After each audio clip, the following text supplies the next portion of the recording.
Okay, and we're live. So, good afternoon, everybody. Welcome to the very early, actually, Easter webinar that we're running today.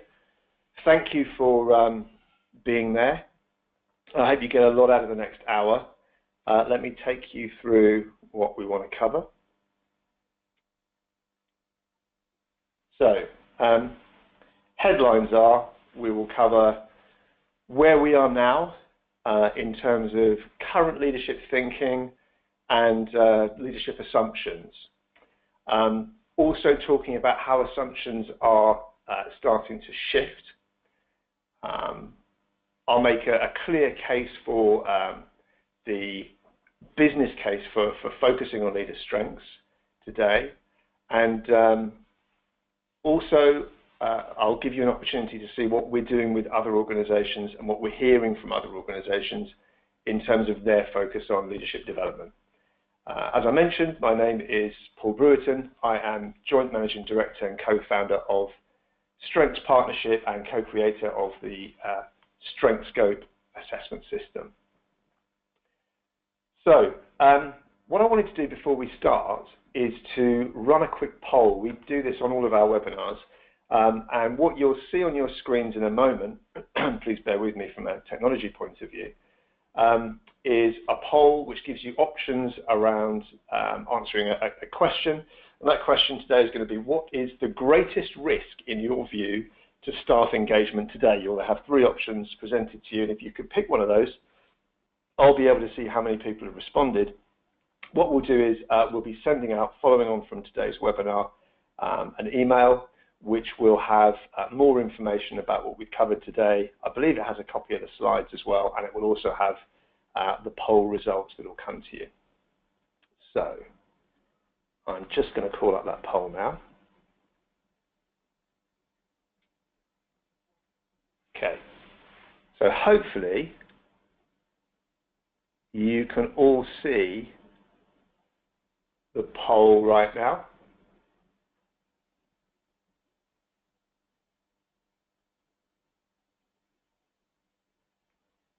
Do you get the opportunity to answer that question?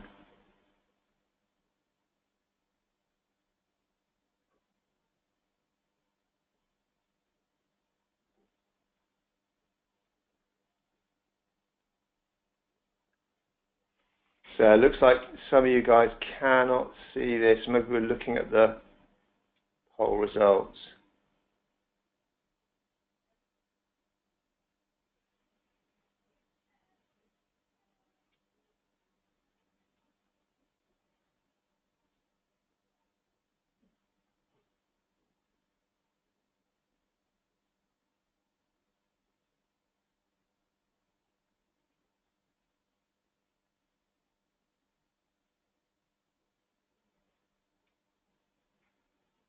Okay, folks, do you know what? This is not a hugely important part of today, so I'm just going to, someone's coming in to help me. No, they're not. They're going away again. I think we'll just move on, to be honest. So let's move back to our presentation for today.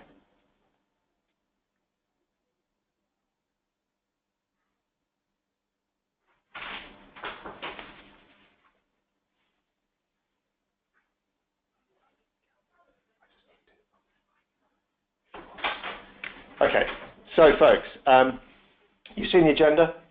I think we should just crack straight on.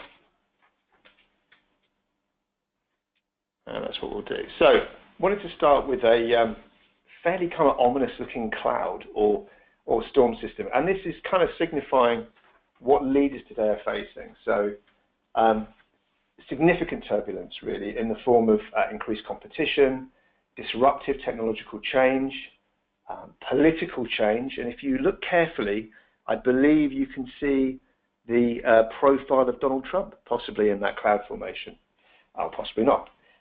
Major demographic shifts, so aging population and millennials, the increasing search for meaning in work, which we're hearing more and more about in various forms. A phrase that Donald Trump himself may well have coined, or maybe it came before him, I don't know, but the idea of fake news. So all this information coming at us, how on earth can we sift through this, and how can leaders sift through this massive information coming their way and make sense of it all? So with all of those changes in mind, all that turbulence around them, it's no surprise really that the CEO time in job has dropped dramatically in the last 15 years, with 40% now lasting no longer than 2 years in the job.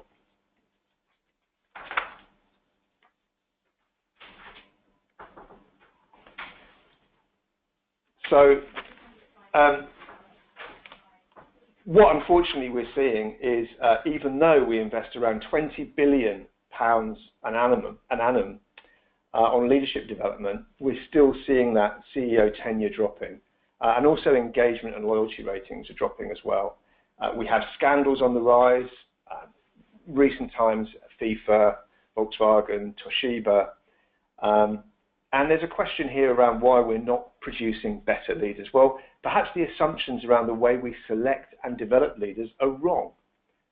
So there's this first assumption that we've all maybe kind of grown used to, that leaders should be all-rounders, that leaders should be and can be good at everything. They should be outstanding against all 20 competencies in our leadership model. They should be brilliantly charismatic people leaders, emotionally, intellectually intelligent. They should be strategists, problem solvers, creatives and innovators, great change leaders and great deliverers, operational implementers. Is that true? Can that be true? We're not sure. Another assumption is that leaders have the same strengths and the same qualities. So we assume that all leaders in a particular role are the same or have very similar qualities. They should all have the same strengths. And so we develop these competency frameworks to assess, to select, to develop, to promote leaders to all be similar, which somewhat flies in the face of diversity and inclusion and can stifle imagination and creativity.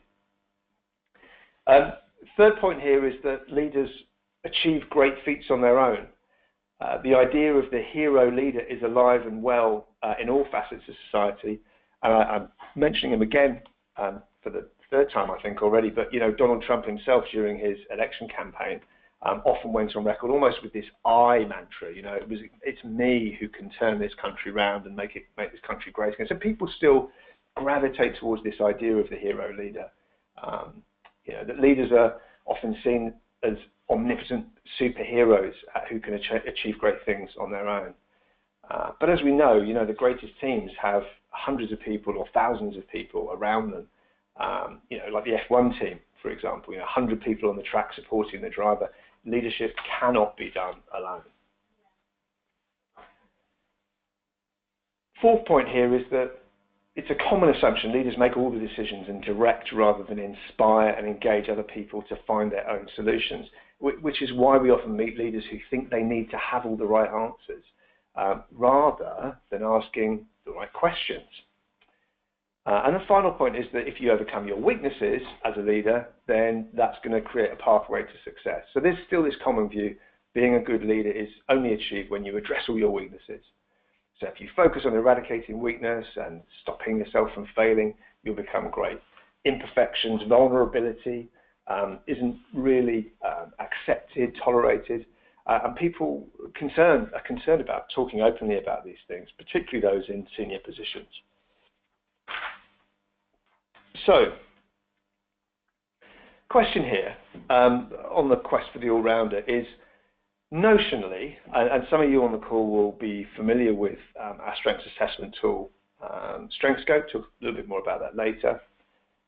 Some of you may not be, but these prevailing models assume this well-rounded approach to leadership. But how many of our best leaders, or the best leaders who from history, how many of them actually are well-rounded? So we've hypothetically, Strengthscope profiled some very well-known leaders here. And the question is, are these leaders all-rounders, or has their success been built around specific strengths that they've been able to demonstrate and deliver? And also, what specific strengths did they use to deliver their vision? Well, notionally, Steve Jobs was famed for a high level of detail orientation, courage, believing in his vision and driving that forward. Strategic mindedness, seeing what was coming along, over the horizon way before it actually did. And persuasiveness, to persuade us, but also to persuade his team to keep shifting forwards. Nelson Mandela, very different. Absolutely personified empathy and compassion in the way that he approached everything, really, particularly in his leadership role. Relationship building and connecting with people on a very personal level. Self-confidence and belief. Resilience, actually, and overcoming challenge and adversity. And actually something he potentially shared with Steve Jobs, courage, real belief, a fervent belief in the vision that he had for his country, in his case. Final person you probably know is Sheryl Sandberg, so COO of Facebook. And for her, we have results focus, a real dogged drive towards getting over the line and achieving the next milestone. But also collaboration, working closely with others. And compassion, showing a human face to leadership. And indeed, compassion is maybe one that she shared with Mandela too.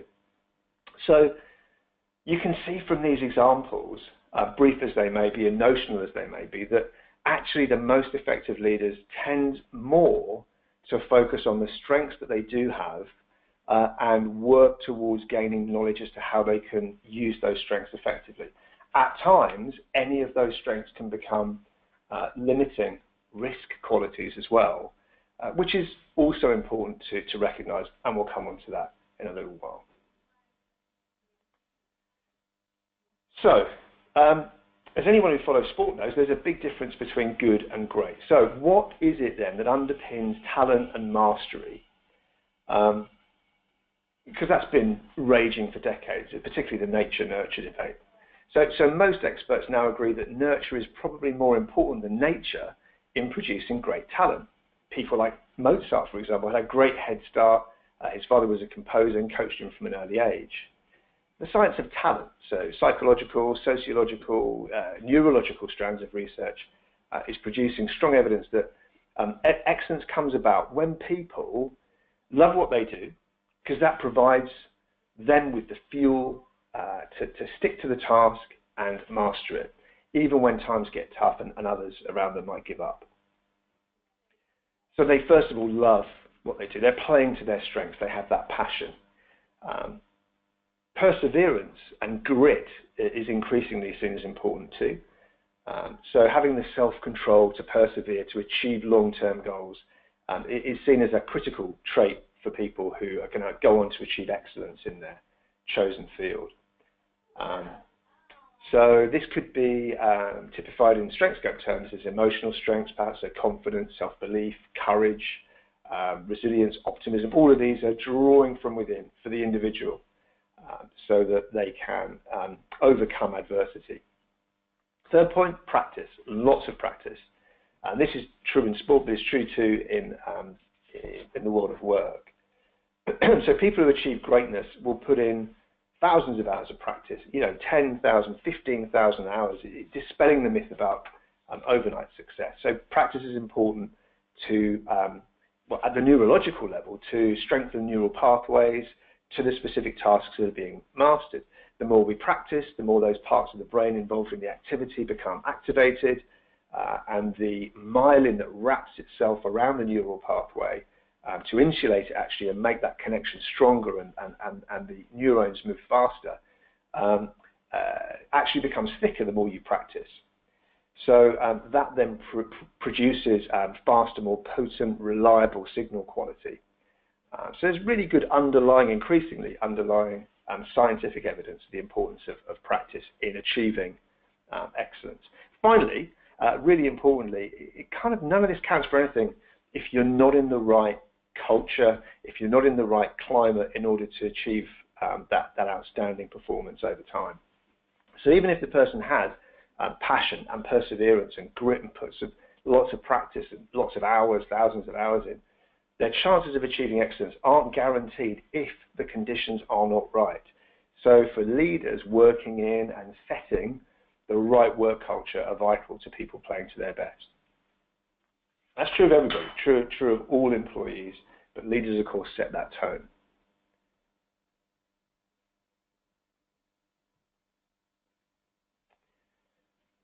So we at Strengths Partnership have developed the model you can see on the screen now. This is the model that actually underpins a lot of our current thinking and also practice and assessment around leadership and leadership effectiveness. It's based on some very robust findings that have been identified during research carried out by a number of researchers we'll come on to. But what we have here is what we talk about as starting with your leadership edge. So your leadership edge is the first step in your journey to great leadership. So leaders, first of all, need to develop good self-awareness and make the most of who they are at their best. That's derived from your strengths, your abilities, your values, typically underpinning the strengths, and also your aspirations. What is it that you want to achieve as a leader? And we found, working with leaders all over the world, that once people have discovered and activated that uniqueness, that edge, it can inspire people around you to perform at their best and achieve really outstanding results for themselves. So, to go into a little bit more detail, 4 aspects. Aspirations, what you aspire to achieve through your leadership and contribution, the legacy you want to leave. Strengths, our definition, as you may know, the underlying qualities that energize you and that you're great at or have the potential to be great at. Your values, your principles, beliefs that are most important to you and anchor your career and life decisions, whether you know them at this stage or not. And finally, your abilities, your natural or acquired talents and skills, which really give you that opportunity to shine as a leader. So effective leaders, the most effective leaders, know better than to try to be someone that they're not. And they will stay true to who they are at their best and make sure they optimize that unique mix of strengths, skills, and experience. That's not enough, though. That's just awareness. Self-awareness needs to be followed on by ongoing learning and stretch. So effective leaders are lifelong learners, we're finding. The most effective leaders are masters at the art and science of stretching themselves further than they've been before. They don't stand still. They adopt, in our model, stretch leadership habits, as we call them. So the first of those is to share vision, to get people aligned and understanding what it is and where it is that they want to take the organization or the team or the project. Secondly, sparking engagement, so getting people really excited about that goal or set of goals and the task at hand, and helping them to work out their own way, their own approach to delivering against that vision. Thirdly, skillful execution.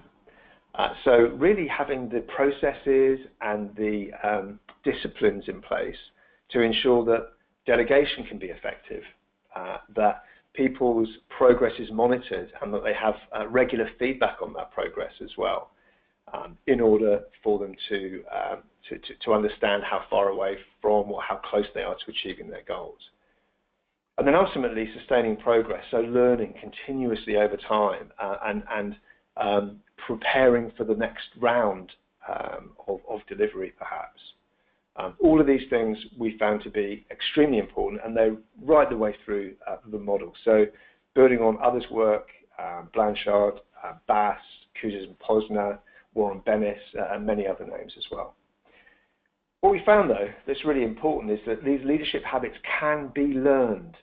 They can be learned by any leader through on-the-job experience, bringing other people in for coaching, support, and also going through training and education programs. So, coming on to talking a little bit about leadership development programs that we run and are aware of other people running as well, we always start our leadership development journeys using Strengthscope. I've mentioned it already. This is an example of what a profile might look like for a leader, so that leaders can start the process of establishing their leadership edge by understanding their strengths and maybe the underpinning values and even the abilities actually that they mark them out as being unique. So the tool, if you're not familiar with it, shows a person's strengths in 4 clusters, 2 at the top, emotional and relational, more people focused. At the bottom, you have thinking and execution, which are more task focused. The left-hand 2, emotional and thinking, are internal sources of energy, and the right-hand 2, relational execution, are more external sources of energy. So we start people thinking about what it is that they're more drawn towards. What is it that they enjoy? What do they love? What are their passions? As part of this initial journey to identify their leadership edge. What also are their values and motivations? What are the things that that drive the manifestation, if you like, of those strengths? And what makes them different from other leaders? Well, we find a lot of the time, people are very aware of their weaker areas and how those make them different from others, perhaps, and how they try and do their best to compensate for those weaker areas, but less so recognizing and stretching their strength areas, and also recognizing how these things are not the same as everybody else. The chances of you receiving the same feedback using Strengthscope as anyone else, as any other leader, is incredibly small. Statistically, incredibly unlikely that you would meet anyone else who would have a profile that would look anything like yours. And that's before you even started to think about, how these strengths might work together and how they are unique for you too. As you can see, you have this set of strengths appearing on a 1 to 10 scale. Top 7 appear in purple. So this person, it's actually me, I realise now I look at it. Optimism and self-confidence are there from the emotional cluster. Relational, collaboration, empathy, leading, persuasiveness are all represented, and decisiveness and execution. Not a lot in terms of the top 7 strengths, certainly going on in the thinking cluster, not many actually in the execution, so it's more of a people-focused profile. And then you have lower bars in the profile, which may suggest weaker areas, certainly kind of less energizing areas for that person. Compassion is lower, results focus, efficiency, and common sense. And so for discussion with a leader, identifying which of these, if any, might actually be representing weaker areas that could get in the way, that could potentially derail somebody's career or their performance in role, is a really important conversation. Potentially even more important, though, is the idea of a strength in overdrive. So for a leader, and often we find with leaders that it will be the strengths that have the tendency to go too far, that are maybe dialed up a little bit too loud, too much of the time, that are the ones that might get most in the way of that person's performance. Learning how to curb that, or how to utilize other strengths to compensate for a strength in overdrive, or swap one for another, that's the learning journey, that's the stretch journey for many leaders. But really importantly, you start with that process of self-awareness, so that you can start to see what it is actually that's energizing you and driving you, and how other people are likely to be experiencing you as a leader. So the first point here is to mobilize your leader's strengths. The results from that, and really the business case for this strengths-focused approach, you can see here. So leaders with 1 or more outstanding strengths are twice as likely to be ranked in the top 1/3 in terms of their effectiveness, rather than looking for people who are supposed all-rounders. What we found recently, this is research that we have done ourselves with our own strengths assessment system, is that it's more important to effectively apply your strengths than it is to have certain strengths as a leader, irrespective of discipline, irrespective of focus for you in your professional life. So what matters more in terms of people's judgment of a leader's effectiveness is the knowledge that you have of your strengths and what you do with them, rather than having certain ones. So as we've seen earlier, leaders come in all shapes and sizes and have all sorts of different strengths. It matters more what you do with that knowledge.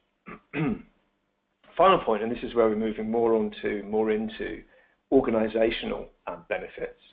The chance of someone becoming actively disengaged when their leaders or managers play to their strengths is actually 1 in 100. That goes to Gallup's research that they've conducted over many years. So it's pretty compelling at the headline level. A model that we've developed over a number of years, which builds on some of this thinking, is what we call the strengths service profit or the strengths service value chain, depending on the type of organization you're working in. And the idea here is that if you can optimize employee strengths, then that can increase engagement by a huge margin. With a more engaged workforce, you're more likely to build up customer loyalty. With more customer loyalty and great customer experiences, you're more likely to see a shift in profit, or whatever the metric or metric is or metrics are within your organization that makes sense. But ultimately, delivering that better customer experience drives value for the organization. But it's not just about strengths. As I've mentioned, looking at the earlier Strengthscope profile, it's also about reducing risk areas. So for us, working with leaders all over the world, we do find we spend an equal amount of time focusing on both sides of this yin-yang. If they're significantly undermining performance, and any of these risk areas has that potential, you really do need to spend a significant chunk of time considering how to mitigate those risks. So performance risks for us include limiting weaknesses, different from allowable weaknesses. We all have them. We've all worked out ways of compensating for or getting around those weaker areas, but the ones that limit you in your career ambitions or in your current role as a leader may well need to be addressed. I've already talked about strengths in overdrive, so those that are overused or used in the wrong way. As is the case with many leaders, they've got to a point in their careers, they've achieved a certain level of sustainable performance using strengths, perhaps in a dialed up form. They really work for them, but you bring them into a different context as you're moving through or up or across the organization, and all of a sudden they can become real limitations, when they're not leading to the outcomes that you were expecting. Final risk area for us is the source of interference. So this can be, those little things that kind of get into your mind, that play on you, on your mind, create anxiety for leaders. So they can be either internal, so psychological blockers, like self-limiting beliefs. Imposter syndrome is a classic we hear about all the time working with leaders, and poor self-confidence. But relating to imposter syndrome potentially, or just anyway, which doesn't necessarily manifest to the outer world, but in fact is what's going on inside for many leaders. Or there could be external blockers, such as a sense of an incompatible corporate culture. I don't quite fit here. Or a perceived or real lack of sufficient resources. So all of these are sources of risk. And we advocate that leaders use 3 simple strategies for dealing with these risks. The first is to use your own strengths to compensate for risk areas. So I have efficiency as a risk area for me. So planning is not something that I enjoy, and so I will sometimes not plan sufficiently well.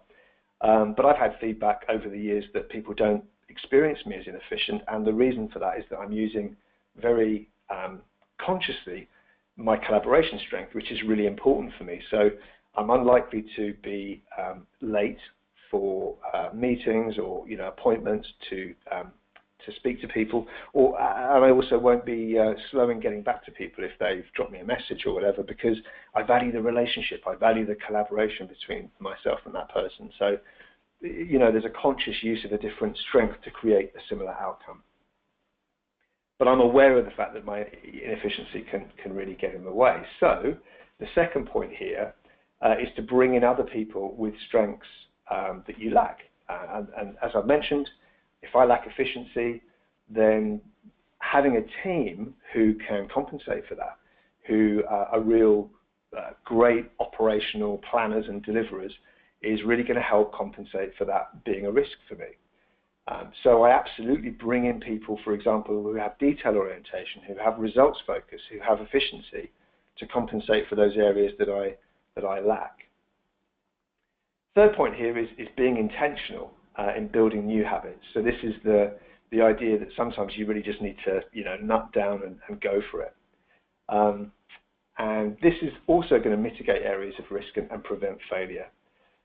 So example for me is that within my company, I'm currently involved in the upgrade project we have around our core processes, so our core business processes. And that's a stretch. That's actually me having to be really disciplined about doing this efficient planning piece, because it's really important for our business. So I'm calling there on other people to help with that, but fundamentally I'm having to do a lot of work on myself to ensure that I am sticking to deadlines, timescales, milestones, etc., when it doesn't come naturally, but it is really important. So our argument with leaders is to adopt the 80-20 rule in personal development. So 80% of your development time, not focusing on weaknesses, but focusing on building on and stretching strength areas, and the remainder to be spent on risk areas. Specifically though, not all, but the ones that really do get in the way of performance and potentially career limiting as well. Next point is this importance of stretch. It's so important when it comes to strengths. There's something about strengths which is really challenging, actually. We have them. We perhaps haven't thought sufficiently about them. We haven't considered how we can use them differently than we have just got used to. So we've habituated certain ways of being, of behaving, of using, of thinking from a strengths perspective, but we've not really given that sufficient airtime. And so actually really thinking through and acting on the development of a strength area, first of all, can seem or feel a little indulgent, which is quite tricky for people to engage with when they might be feeling, oh, it's much more important for me to focus on a weaker area. Surely I need to get that out of the way first. Well, possibly, but not at the expense of spending time developing those qualities which can really drive your performance and the performance of your people to the next level. So, most effective leaders do positively stretch themselves, talked about them being lifelong learners, but they also stretch their people and the organization at a whole variety of levels. They'll push the boundaries of thinking, they'll look for innovative ways of achieving the organization's goals, as well as at the same time strengthening their own leadership and learning. So those effective leaders will know there isn't a one-size-fits-all approach for getting the best from other people. They'll find their own employee strengths and create an engaging, stretching, challenging environment that allows people to use their strengths and stretch those strengths. And those leaders who regularly challenge their people to move beyond that comfort zone into that slightly uncomfortable zone of stretch, but not necessarily right out into the panic zone. And this approach really does need to be watched carefully to ensure against that. So when they're challenging people to use their strengths in new and different ways, far more likely to achieve exceptional performance and positive employee engagement, because people feel that they get such a great reward back from the opportunity to have their strengths recognized, but also to have the stretching of those strengths recognized by leaders. So stretch is a really important part of the whole approach. I wanted to move on to talk about what other organizations are doing and what we're hearing out there when we're working with a whole variety of organizations in lots of different countries, lots of different sectors, lots of different sizes. We work right across all sorts of organizations. So what other organizations are doing increasingly, we're hearing, is focusing on, this has been around for a while, but there's a real currency, I guess, around all of these topics, but including authentic leadership. So this idea, as Goffey and Jones coined the phrase back in the day, being yourself more with skill. not just being yourself, not enough. You need to be yourself in a way that people understand, but also in a nuanced and skillful and intelligent way so that they can follow you, but not necessarily follow you off the edge of a cliff. Second point, hearing about this all the time, so building a coaching culture, and that maybe is becoming a bit of an overused phrase. Maybe it's not that well defined. I guess it depends on the organization as to what they mean, which is worth that inquiry really around what is meant by that in your context, in your organization. But essentially this is about insourcing the skills and cascading them through the organization to develop a culture where people have real conversations to give each other timely feedback rather than after the fact feedback in 6 or 12 months time, and just choose to spend time coaching their direct reports and their peers. So that's the second area we're hearing more and more about. The third area, which seems probably to be related to this notion of return on investment, how do I know if I'm getting back from investment in learning and development? How do I know if that's actually working for me financially, commercially? Is it worth my while? So to what extent is the learning being transferred back to the workplace following on from some kind of development intervention? That probably is why there's more of a focus on actually providing people with development opportunities at work, so perhaps more peer coaching, for example, and more direct project work, rather than it all being focused on classroom-based or even, online. There is now, this is the fourth point, more of a shift towards strengths-based people processes. So Deloitte, actually, a couple of years ago, challenged existing performance management processes, and it was they who proposed a move to strengths-based. And that seems now to be filtering down, or filtering through organizations. This calling out of performance management and appraisal systems not necessarily being fit for purpose. So if I think back, we've been around 10 years as a business. 10 years ago, we were very much in the place where we were being asked to explain the strengths approach, which sounded a bit kind of weird and wacky and a little bit happy-clappy maybe. And these days, the currency has increased significantly, and we're hearing people wanting to know not about the strengths approach because they'll have a good grasp of it as an idea, but how do I bring it into my organization in a way which is going to practically work and be sustained? So how, therefore, do I create my people management infrastructure around strengths? Second to last point is agile leadership and career flexibility. Career flexibility really right across the piece, right the way through from graduates all the way through an organization or an organizational career. But agile leadership is the kind of leadership manifestation of that. So we're hearing more organizations talking about the importance of developing agile, flexible leaders who are able to move between roles, countries, different disciplines. So what we're seeing here and hearing more and more about is how strengths as the core of an individual. So if I know my strengths, if I know what energizes me and what I enjoy using, I'm in a better place to develop that agility because I know who I am and who I bring to a new role or a new opportunity, wherever that may be. That's true too of graduates, of students, of anybody at any point in their career. But the confidence that people will develop as a result of knowing the strengths that they have as they move from role to role or transition through the organization, it's really reassuring, I guess, for people to know who they are and then what they can bring, and also what the risk areas might be as they move through the organization. Final thing we're hearing a lot more of recently is teaming. So again, an idea that's been around a long time. I haven't necessarily been hearing this as a term much until quite recently, but the idea of being able to set teams up from scratch quickly according to organizational need and then disperse them quickly as projects demand or as the climate demands. So this is what other organizations seem to be focused on, And these topics have informed to some extent the approach that we take when we're developing leaders. So, an example leadership development program, this is, just giving kind of almost a spine, as like nuts and bolts really, of how we might develop a leadership program for a client.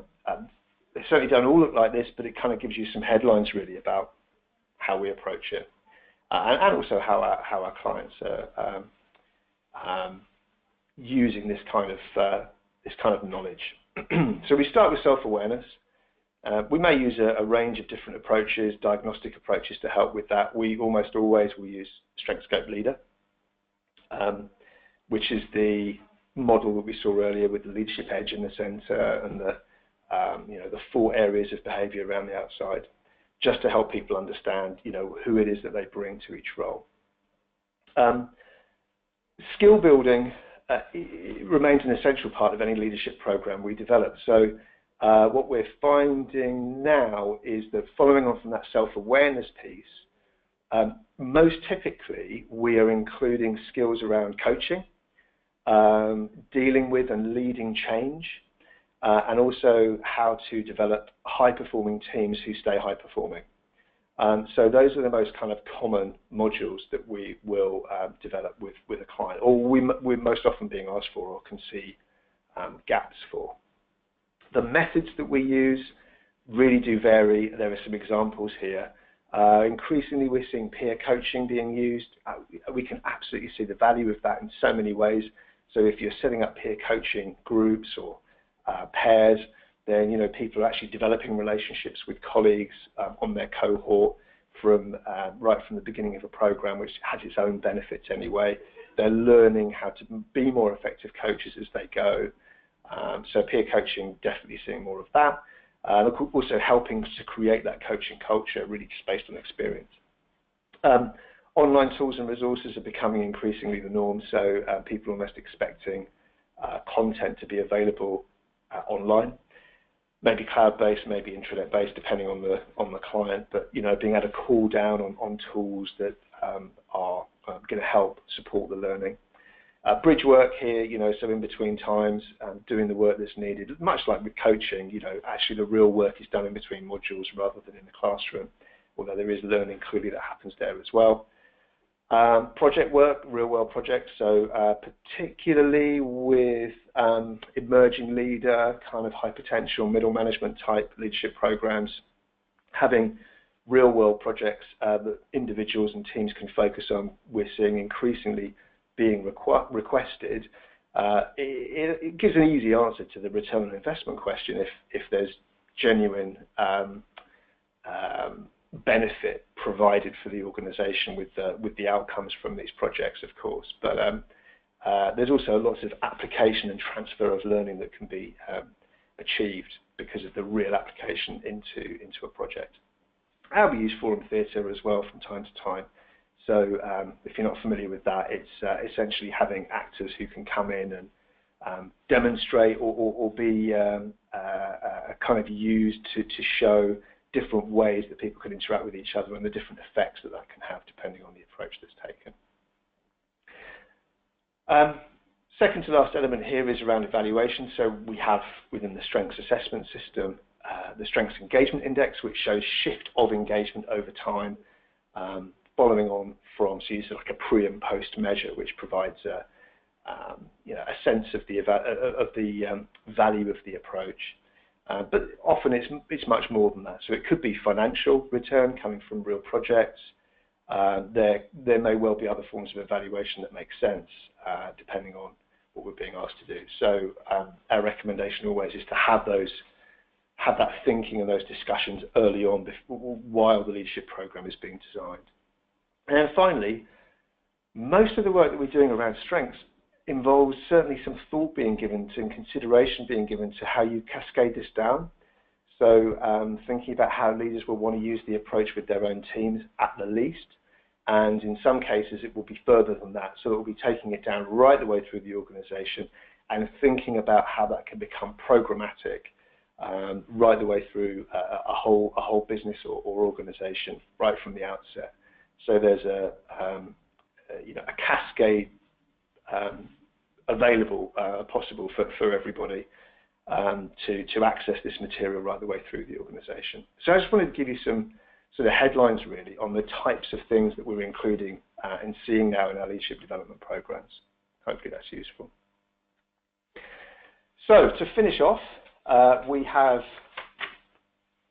perhaps some new assumptions about what defines excellent leadership. Apologies for the pun. So rather than what you saw at the beginning with these assumptions that have perhaps been around for a long time, they really do keep coming up again and again. The greatest leaders we've seen and worked with, and research is telling us, optimize and master their standout strengths. They possess very different strengths, but they know how to use that knowledge in order to drive value. They achieve great feats, not on their own, but with complementary teaming, with complementary teams, team members that they can bring together. They will positively stretch others rather than relying wholly on themselves and kind of grabbing work back towards them when times get tough. And also, they won't shy away from stretching other people, perhaps to a point where they risk failure, but will be providing feedback all the time. And the last point is they'll proactively reduce their performance risks. They'll put time in to understand what their risks are, what are the important risks that they need to address, and then they'll do something about that. So we feel these are better assumptions for now and for the future, in order to navigate these increasingly turbulent times. So final slide today. There's a few things that I wanted to point out. The first of these, by the way, as I mentioned, we will send out these slides afterwards, so you'll have a copy of the web links here. But the first thing I just wanted to make you aware of is that quite recently, James Brooke, at the start of the year, actually, my fellow co-founder and joint managing director of Strengths Partnership, wrote a piece on talent management predictions for this year and beyond, which is well worth a read. So I'd recommend that as a really good read. There's a lot of substance in there. There's a lot of content in there. Second thing, which I wanted to let you know about, is that we're actually running a workshop on the 26th of April, so it's not too far away. It's at the Welcome Centre in London, and it's an opportunity for, we've got it here named as Strengthscope Practitioner Application Workshop. Actually, yeah, it would help if you're familiar with Strengthscope to some extent, but actually we're opening this up for people who aren't necessarily Strengthscope practitioners, but who want to learn about the approaches that you can use, the strengths approaches you can use within organizations. We're calling it the Energizing Leader. It's the first of 3 development sessions that we're running. There's a small cost, but for that, you will get access to, there's a speaker coming along to talk about their experiences in a corporate environment of using the strengths approach with leaders and teams. There'll be myself and James, and also one of our lead consultants, Anna Loback, who will be running 3 sessions. You get access to all of those, focusing on a whole variety of leadership topics. It's, I think, about 3 hours. You also get, for that, an opportunity to network. You get a tour of the Welcome collection. There's breakfast included, and yeah, there's a range of benefits. So we would love to see you there. Do please get in touch, or even just book yourself on using the link that we've got on Eventbrite there. And there's more information on that link as well about the various different sessions that we'll be running. So if you're interested, please do come along and recommend others as well. Third point here is that by attending today's webinar, if you haven't completed Strengthscope, you do get access to a free trial. Now that free trial will be live, I believe, until the end of next week. So it does have a shelf life. And if you're interested and you want to have a go and you've not had a go, before at Strengthscope, so you can understand more about your own strengths, potentially your own leadership edge. You get access to that, and then we will have a further webinar where you'll be getting your report and you'll get your feedback almost immediately after that deadline has expired. So that will be, I think, early into the following week.